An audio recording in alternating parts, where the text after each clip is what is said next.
Teach them about money when they are young. Not how to spend it. It's okay, they can spend. But also more importantly, please, teach them the saving culture. Who is them? Your children. That's who we're talking about. Samuel Njuguna is a finance and planning coach, and he's our next guest for the next hour. Sam, good morning. Good morning. Karibu sana. Yes, to Fixing the Nation. Yes. One conversation at a time. Awesome.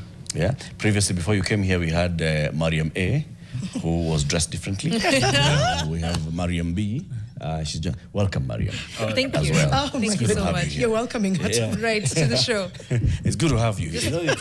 We're not sure. It's the same person. But it's the same person. Yeah. You take off the jacket and suddenly you're unrecognizable. It's just like maybe it's because the savings discussion is very hot. That's good. Yes. There we go. You're also lucky it's just the jacket. Other people, the jacket comes out, the hair comes out, the lashes come out. Right. Then you're really at person B. Yes. You're like, Allah. If I start doing this, People too. it's a new me. That other person sometimes is me, but it's okay.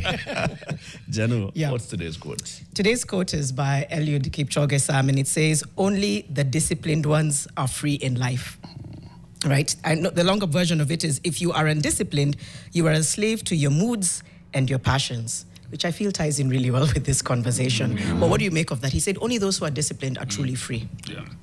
So I think first of all is to note that it's a very paradoxical quote, because discipline itself is very demanding and requires commitment.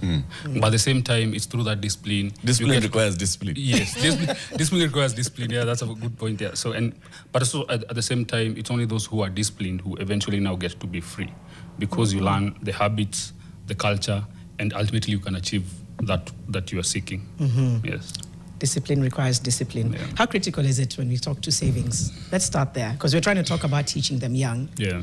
How critical is that element of discipline? How does it tie in? How do you inculcate it? Yeah. Maybe one thing I can mention is on the title, the financial and the coach, the financial and the planning coach. Yes. So my background, I come from a different background, which is I'm a fintech founder, but now building savings and investment apps. So that's where my learning is. What's a fintech founder? A fintech founder is someone who's building solutions around finance, but utilizing tech as a tool to achieve that goal. And I'm asking that because there's usually this whole confusion about what fintech is. Okay? Yeah. We just never get to what is fintech. When you say fintech, ni mobile app, ni mobile app that has money, transactions in it. What is fintech? Is it those loan apps? If I'm paying by e-citizen, is that fintech? Is that fintech? Yeah. So fintech is basically anything that is touching on finance, but the tool you're using to achieve the goal is through technology. So you do have payment platforms. Payment platforms. It all depends on how they look or how they operate. There are some, if they are key position on how they mobilize the funds, they touch largely on financial solutions. Then that's also a fintech app. On my end, where I come from, it's a savings and investment solution called Chooms. But now what you have done is the whole journey that people have always taken, whereby you have to go to a fund manager, invest your funds. Now we have done that on an app. So my background being in technology, and then now going into the finance space to see how we can add value through the knowledge and the understanding I have around technology. Are you at peace, Eric? Fintech imeku. Bado tutaendelea. Acha tuone kama nitatoa ndevu. Now we are unleashing things. Right. Yes. Okay. Yeah. So then you have then this passion, so you're coming up with the solutions. Yes. But then you're looking at how do you start them early, right? Correct. That's the point. Yeah. Yeah. Why? So for me, again, and this ties to Janet's question around discipline. It was because I realized for me personally, I didn't have a savings discipline way too late. You know, after you get your first salary, you blow it, then you realize, So that's the point of the first salary. Yeah. Wow. It just Realize- goes up in the air. Yep. Yeah. It came and left us quickly. Now let's start working. Until you realize it's a very long month after your salary. Yeah. So that's when you realize you need to, you need to plan yourself. So the whole act around discipline and learning early is so that, I always believe in making original mistakes and you learn from others, and essentially your guardians, their role is also to teach you. You don't end up doing, mistakes which other people have already experienced, and you can have better way of making better solutions or coming up with better solutions. So how early is early?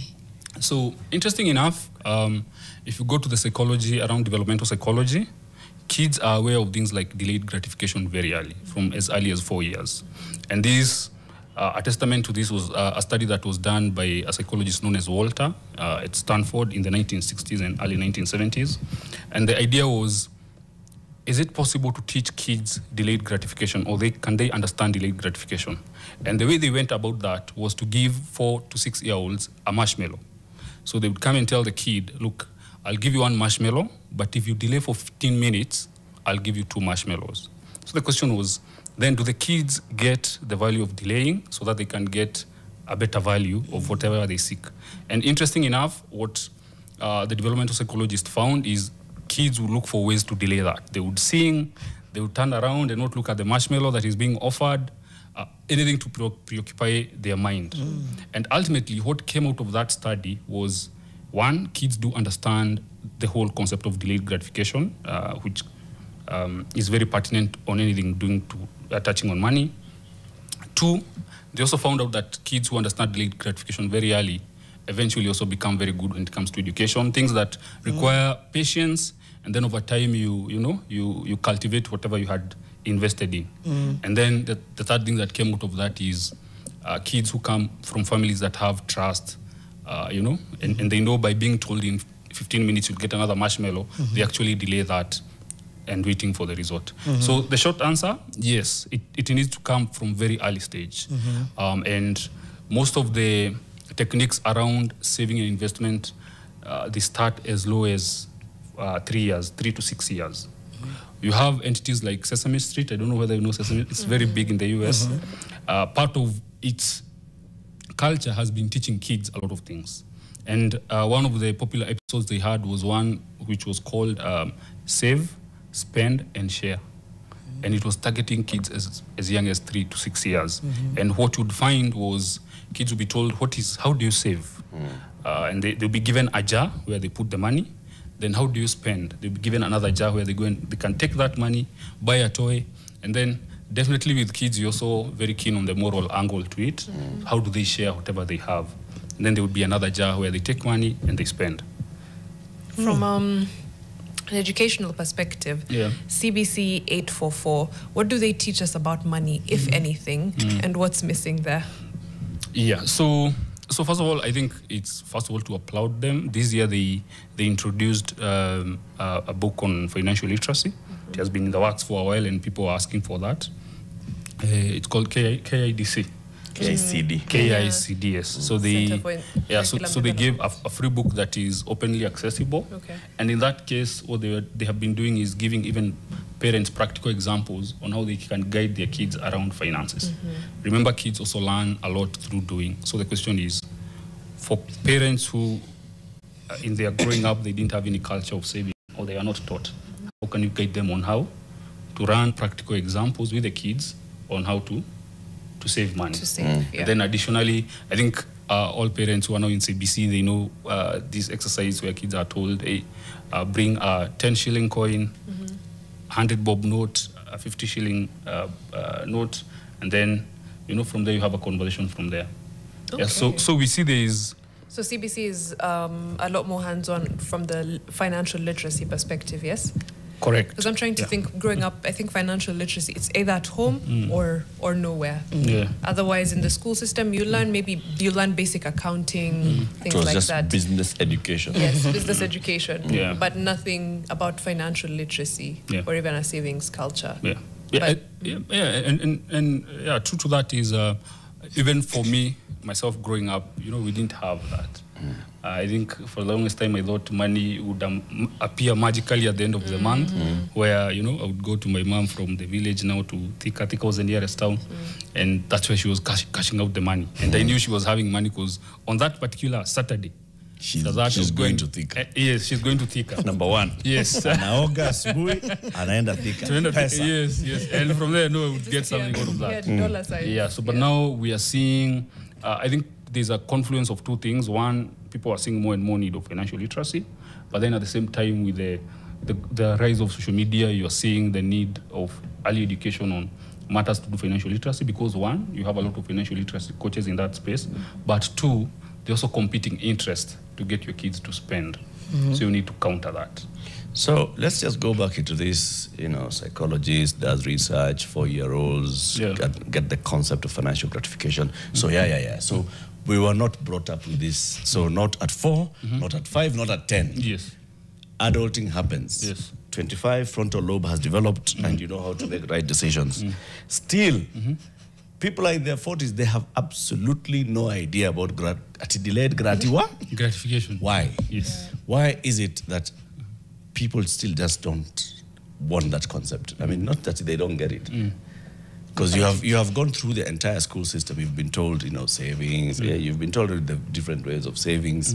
But still, it's such a difficult thing to convince an adult to save. Why? And that's a very interesting comment, because I can tell you from my example. One of the things we had done when we launched our solution, we were going to the malls and talking to people. And we tell them, look, if you save your money here, it's going to earn interest. Do you know what people would ask us? Why are you charging me interest? I'm like, no, you're the one who's going to earn interest.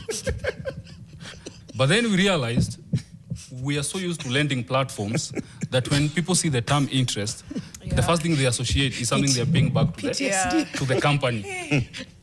And then you realize now, the language or the balance that you have or the understanding around financial literacy with most people, it's something that needs to be corrected. So coming back to your question, why is this such a hard concept? I think one is always an assumption that this is a skill you can easily pick. There's no one who forces you to do an exam around it. So there's always an assumption, look, if there's no exam around it, then maybe it's a skill on my own experience I can pick. It should be easy. And if I don't have it, then I can't show people that I don't have it. Very true. The other thing, it's a habit thing. And I think people underestimate how long it takes to build a habit or what it takes.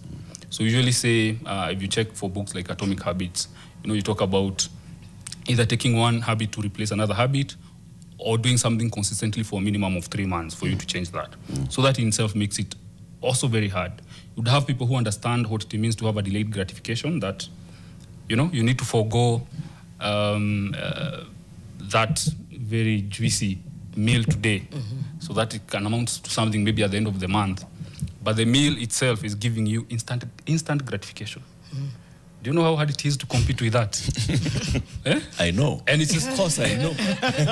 And if you want to know, that's a very hard argument to make. Try to tell guys who are very heavy on betting not to bet and save that money for future. So then, it basically comes to say that even if you teach these kids this whole delayed gratification story, at some point when they come to making their own decisions, they are likely to fall back. I would counter that with it's better for you to give them a better shot. Sounds to me like it's innate in us. You want the gratification, you want the now. But now for the kids, as a parent, you have what we call the power of molding. For adults, that's a whole different story. They have their own way of thinking and viewing things. For the kids, you have what we call the ultimate power over someone on how they perceive the world. Ultimate power. Kids are young. Yes. Language. Yes. Language. Language, very true. When the parent is not there, what's the first thing you do? Language. When you become an adult, what's the easier thing to do? Language. But if you've talked to kids who have started younger, is there a stark difference between them and going against what Eric is saying, that they have better saving habits into their adulthood, or some of them, or are we just all going to backslide? No. Or have you seen a difference if you take child A and B? Yes. And I can tell you an example of one parent whom I engaged with called Eliud. So the kid had been invited for a camping experience, and the parent was being asked for, I think, around 15K for the camping experience. So the dad told the kid, look, yes, we can spend this money on camping, or you can share one tent with a neighbor, then number 2, I'll take you to the camping site. And ultimately, you have ended up saving around 10,000. What do we do with the 10,000? At a snap, the kid said, let's save that money. And that's a very different set of thinking. While other kids might say, look, why do you want us to look like we are poor? I have to share a tent, or you know, I'm doing this, I'm not going with the other kids, you have to drive me all the way to the camping site. And you find that's a whole different mind shift. And that's what we are looking at. So if they're able to make that decision very early on, it means also the learning curve around on how to handle other things around money, it becomes easier.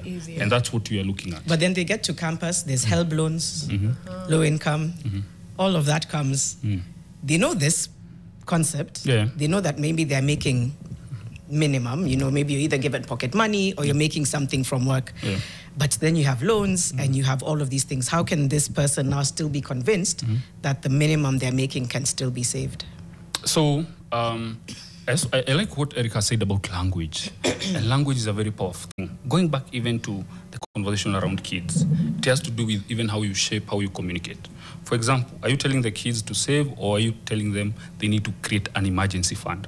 It's the same concept, only that the way you verbalize it and you communicate it has a very different impact. I think the other one that I really like, I've seen a lot of families using, is something they call sure bet, which is very controversial. Because if it's a bet, there's a wager to it, which means there's a risk. But at the same time, you're trying to call it sure. Sure bet. So you have parents saying, this one is a sure bet, I'll do this. No such thing. No such thing. It's an oxymoron. So going back to your question, I think also the way you frame that, if they're getting these help loans, and the language again, a loan is a debt. Debt has more punch to it than saying it's just another loan. So if you say, look, you have gotten this debt, which has been given by government under the help program, one, you need to know you're going to pay it. Number two, there are other needs, competing needs, not just going for sherehe. You know, you have the help money and you go all out. You need to understand that you need to create an emergency fund. Anything can happen. Or you can get opportunities in future which might require money and can lead to more outcome. So even how you position, how you communicate that, as much as they're getting all these loans, they'll need to understand how to prioritize that, how to see them as things that need to be repaid, and then three, how do they create that situation for future opportunities? From your experience, at what age does lifestyle pressure creep in? For adults, we know we have it fine. When do children get it? That because you said that child said, you know what, let's save that 10K. Cool, I'll share the tent. When does it creep in that if I share the tent, it looks like this, like that? At what age does that happen? So unfortunately, I would say for us, I call it, we were the fortunate ones who grew up without social media. With social media now, that bar is very low. You have kids being exposed to social media, you know, as low as 8 years. The interesting story I've always given people is I saw a neighbor's kid who was twanging, you know, when he was speaking, and I was like, how come the kid has an accent? Only to realize he has been watching a lot of YouTube. And that's, yes. And can I get a bottle of water? Yeah, I'm like, what? And listening and listening a lot to, I think there's Mrs. Rachel.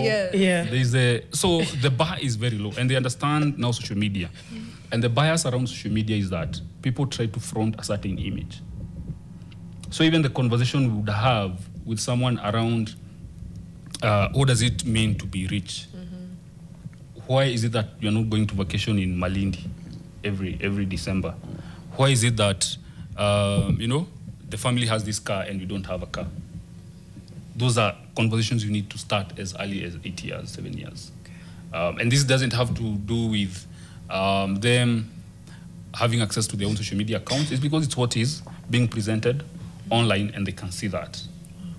8 is really, really young. How does that shape then young minds and how they relate to money when they have that kind of pressure already exposed to them? Because 8 is really, really young. It's very young, yes. And what you see is, again, social media are designed with that consumption in mind. They usually say get them young. And that's, so the way I would see that is... You can also do the other side, get them young on the converse. Correct. Yeah, so I think it's to have these discussions very early on. The engagement. Tell them, look, yes, you see all these people who are buying these cars, but for us, we decided to buy land.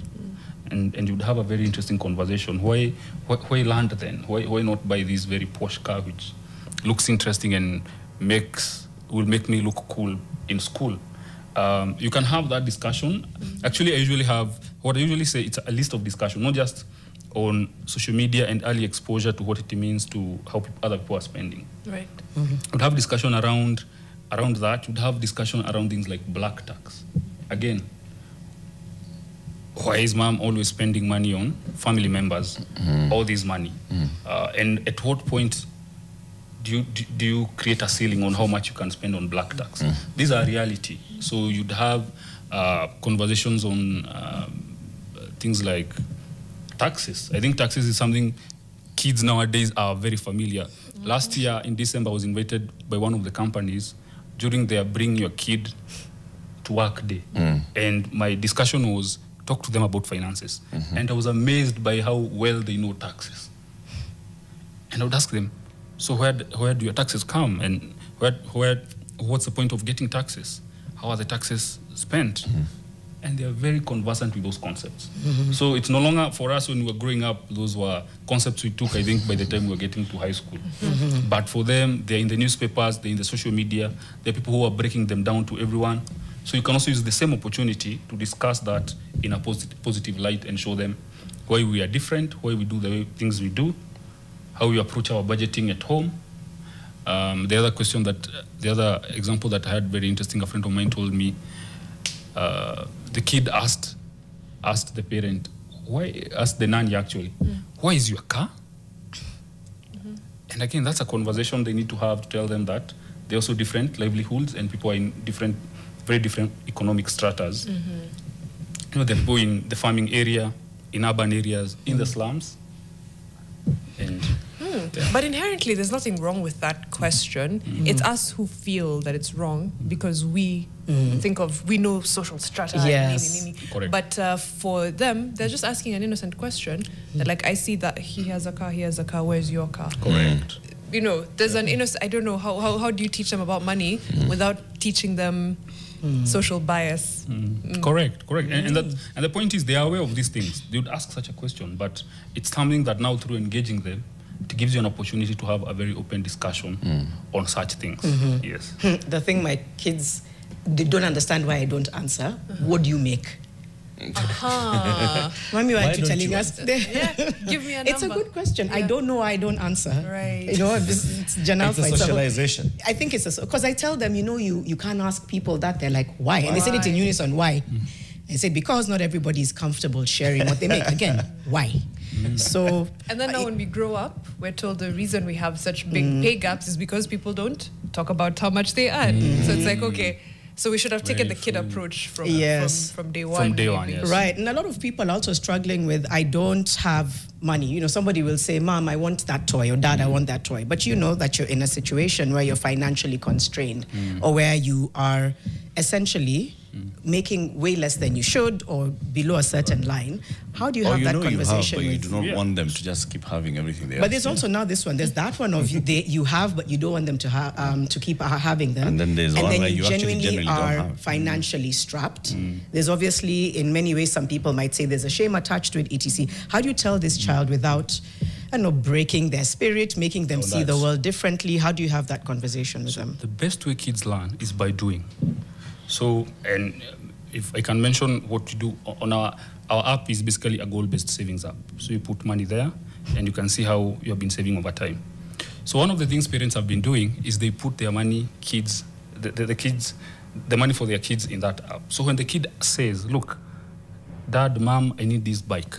So instead of telling them no, the conversation becomes, look, yes, we can get the bike, but you're going to withdraw funds from your savings kitty or from your savings goal.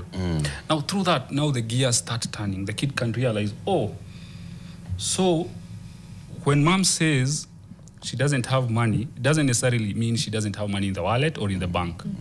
There's an opportunity cost to it.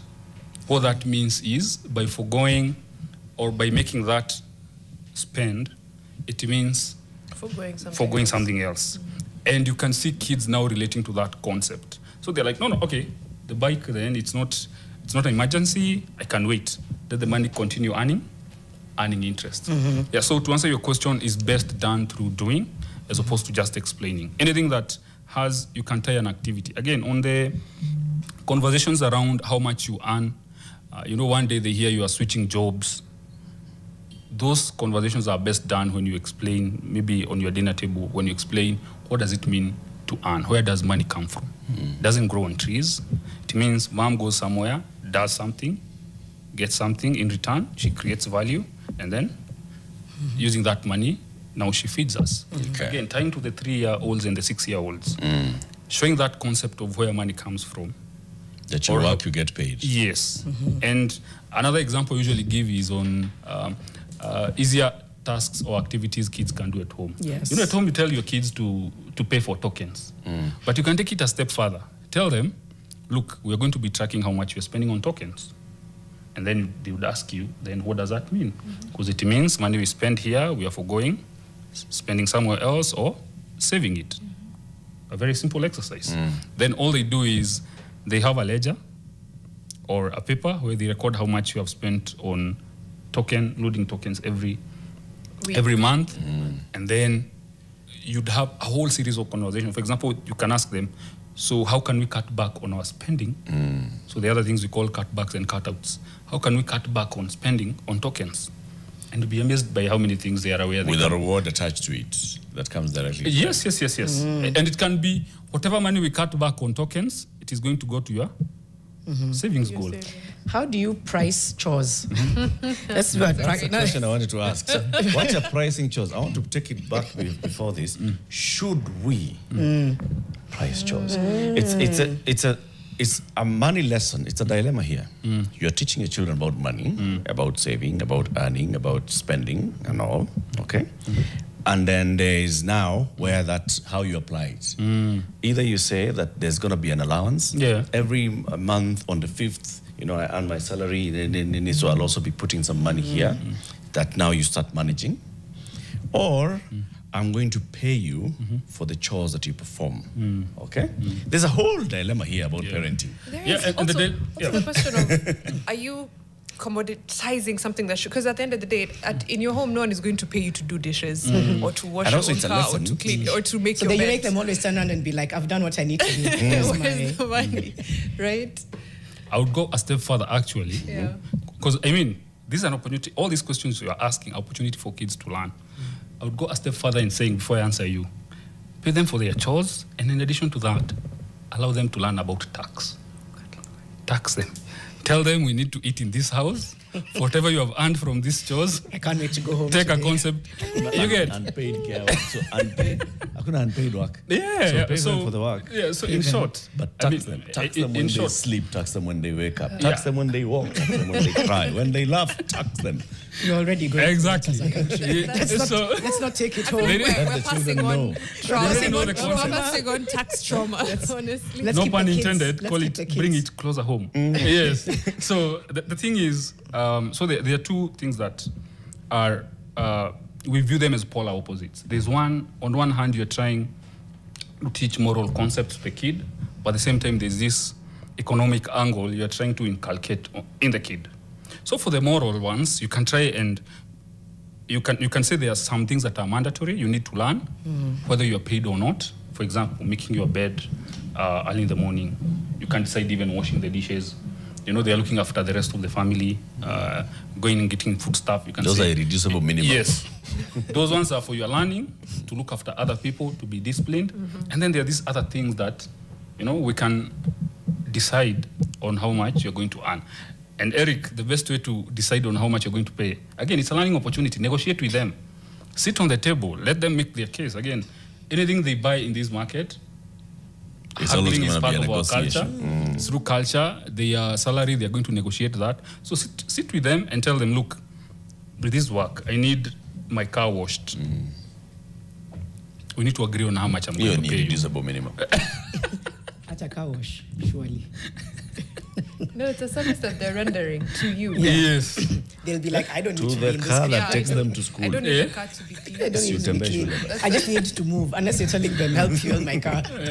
So in that case, you'd say, look, let's negotiate on how much I'm going to pay you.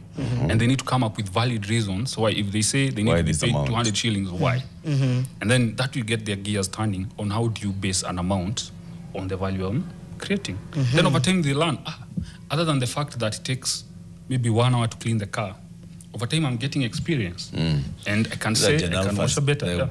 He'll quit halfway. Yeah. No. My Gen Alpha niece sells me like Z's are quitting and saying, you know what, I'm not coming back. Alphas will be worse, you guys. No. Millennials, wow. No. I'm not coming next week. Gen Zs are, boss, sijaingia leo. Cinema quit. Eric, I'm telling Profiling. you, my Gen Alpha niece, everyone in the family has a mat or either a doormat or bathroom mat that she made herself. Yeah. And she sells, and not cheaply, by the way. I She love values that. her See, labor. that is her business. Yes, so that's she her will business. she will stay on her business. Yes. Give her the chore of washing cars. No, they don't. I will tell you for free. She will sit there. Having two. What I'm actually taking notes from you. I'm just trying to figure out to tell them today. But the few times I've engaged them and said, do this, they don't quit. They'll go the long haul. Sometimes they'll come and negotiate for an extra hour because it's extra pay. Unaona imeanza.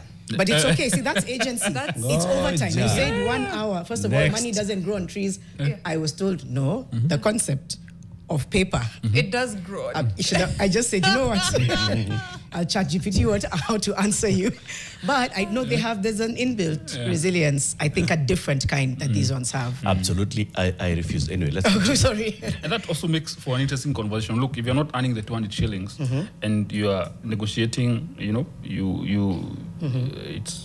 it's you want more money, then what's the cost of your time then? How do you value that? Do you want to go and take, do your homework? Yeah. Then... Is there a substantial amount for chores? I know that sounds like a strange question. Somebody could say, for the sake of teaching you, I'll give you 20 shillings. Not to undermine any amount, but just as an example. Others might say 20, but if you really want them to learn how to make money to eventually, I don't know, reward themselves, shouldn't you be considering 100 a week, 500 a week? I guess it goes with what you said. How much can you actually have? It depends. If the most that you really can afford to pay for this is 10 bob, then it's you work for a small company or you work for a multinational. How do you negotiate? I think it's the same.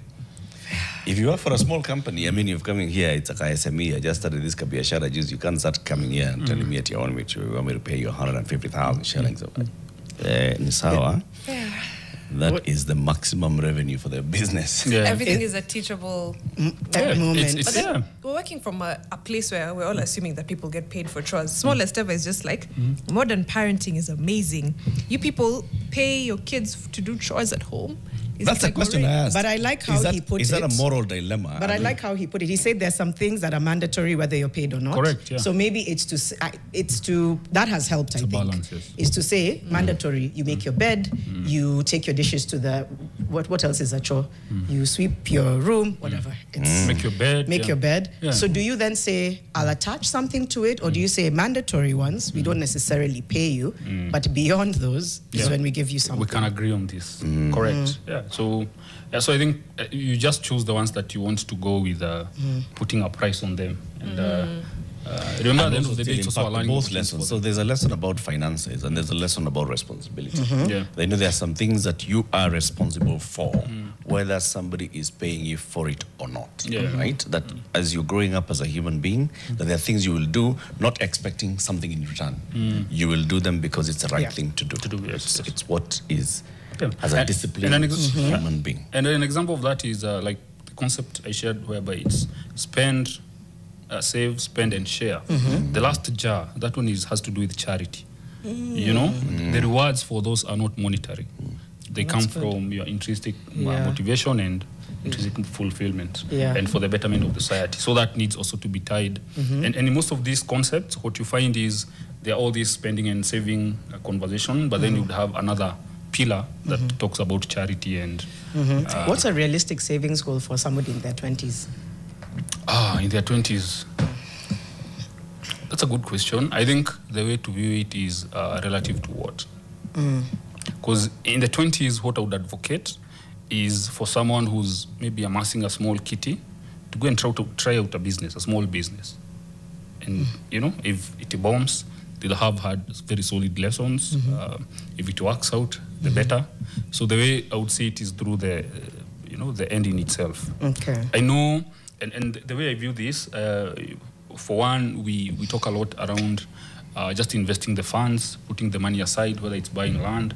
But then again, at that age, there's some things you are very keen for your kid to acquire, certain skills, like building businesses, negotiations, maybe sales, making a pitch, which are a bit different from just pushing money aside. Yes. You mentioned goals, and it takes me back to our conversation last week on Tuesday with Oidaka Katumia. And the question was, so, I mean, I have this much amount of money, how much should I save? And his simple, direct answer was goals, right? It depends on the goals. Yeah. Why are you saving? What for, right? So now come to the child. As you're doing all these things, how do you teach them about goals? Long-term, medium-term, long-term, short-term goals, medium-term goals, long-term, and retirement. When you get to 18, you have retired from my care. Yeah. So that's when I'll give you this money. That is your retirement benefit, which will be coming annually, depending on how much you... How do you teach this? So first of all, the whole point of goals, you remember what you used to learn in high school about SMART goals? Measurable, attainable, time-bound. That's the whole concept of saying the term goal, is that the kids need to see there's a journey towards whatever they are aiming at. And that, essentially what that means is, even the way they frame their mind is that this is not an instant thing. It's a journey to it. There are things we need to forego, but we can see at what point we'd expect to get there, depending on how much we are putting aside and what's the goal amount we are putting, and the time aspect of it. Yeah, so that's the whole idea of having that goal, is that it makes it more, I would call it more palatable or bit size, and they can see a journey. Because the other thing is, if you have something that is very abstract, you know, we say if you don't know where you're going, any road will take you there. It becomes very hard to define where you're headed. But if you say, look, we are aiming to buy a new TV, and everyone is going to contribute 100 shillings. There's the tax I taxed you on your chores, because TV is a communal utility in the house. And everyone is going to be contributing 200, 300 shillings a month. Is there a common saving mistake among young Kenyans? I'm also thinking about the fact that there's this soft life culture that's thrown at them a lot. Does that derail the savings culture among young people?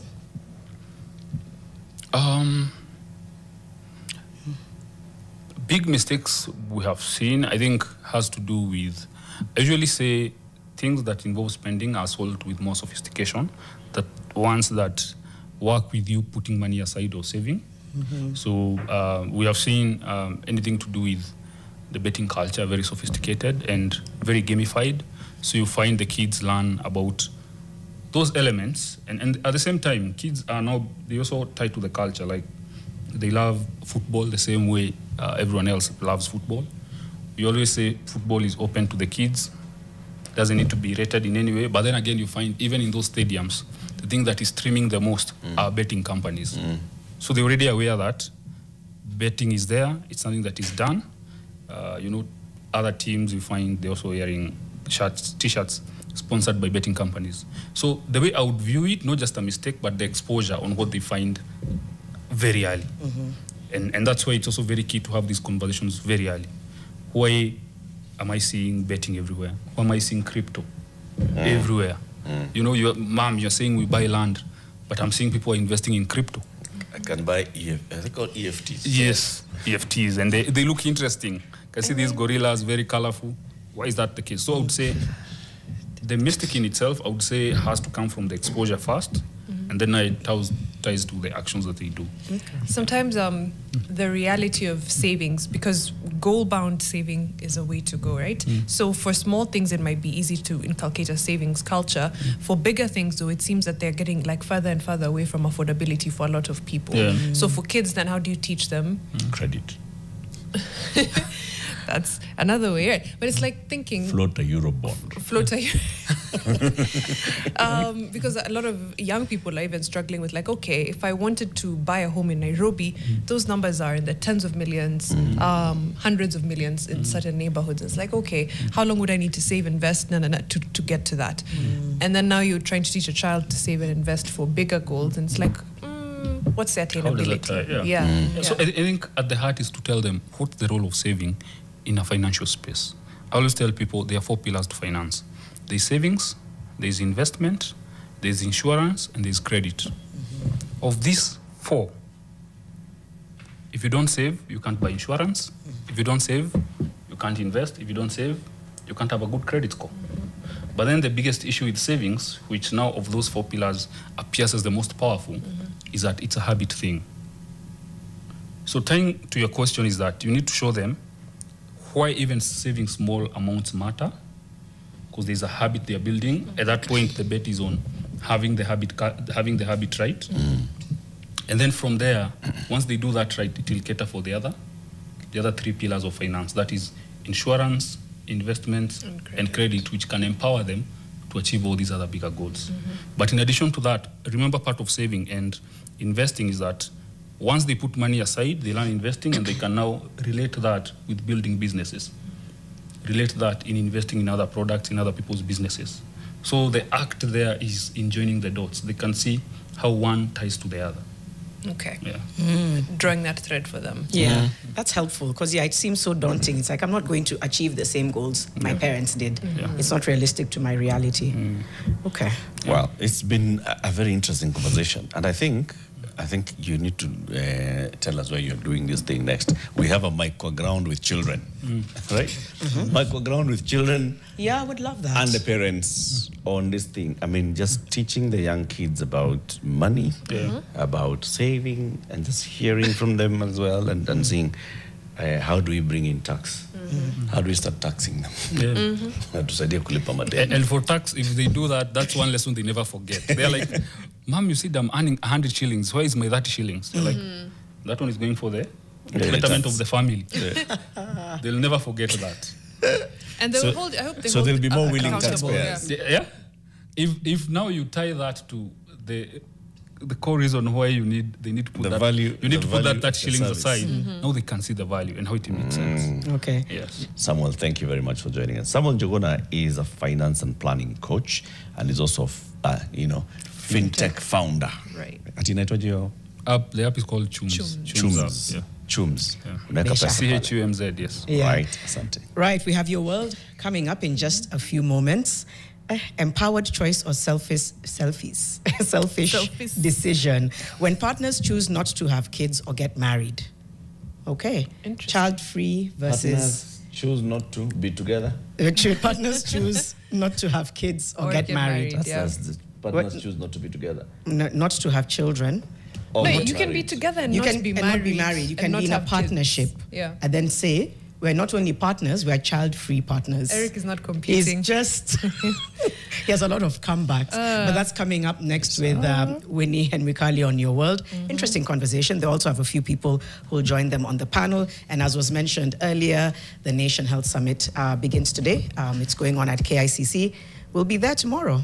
That's right. Right? Bright and early. Thank you so much for making time for us from 6 a.m. Hashtag is Fixing the Nation NTV. Of course, a big thank you to all our guests. We'll continue these conversations. If you've learned a little thing about saving for yourself, saving for children, how to teach them young, just put a thumbs up in the comments. Tupatane kesho asubuhi 6 to 10 a.m. Bye. Bye.